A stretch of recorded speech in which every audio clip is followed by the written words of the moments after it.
I was pulling 1.5-inch hose, which is really heavy. Typically you have more than one person with hose like that. And I started putting out spot fires, and I watered the trees that were nearby, because those are often the problem.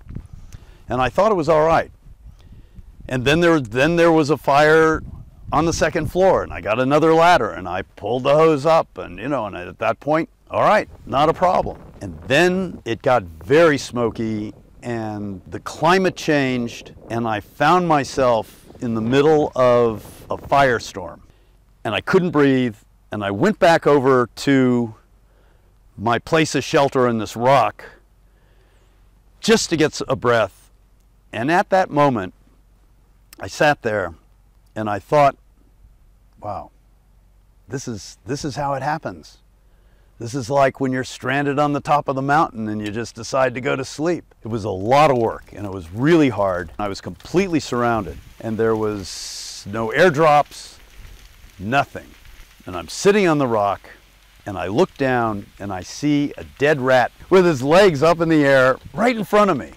And that was my lucky rat. Bad for him, but my lucky rat, because I looked at him and I thought, I'm not going to end up like that rat.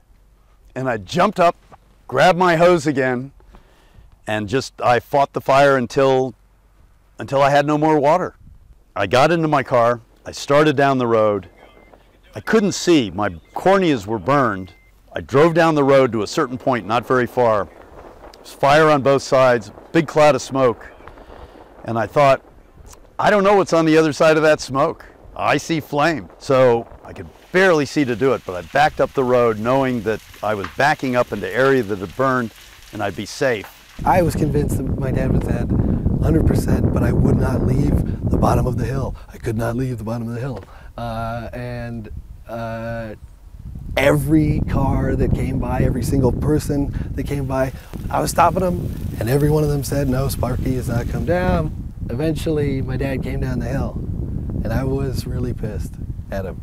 I had to kind of let go of that. I was really glad to see him. He looked like a ghost, or like Beetlejuice or something. His eyes he had like singed eyebrows. It was insane. And he broke down in tears. I mean, he had lost everything. I mean, one of the fire captains said that when they were looking at this wreckage, were shocked that he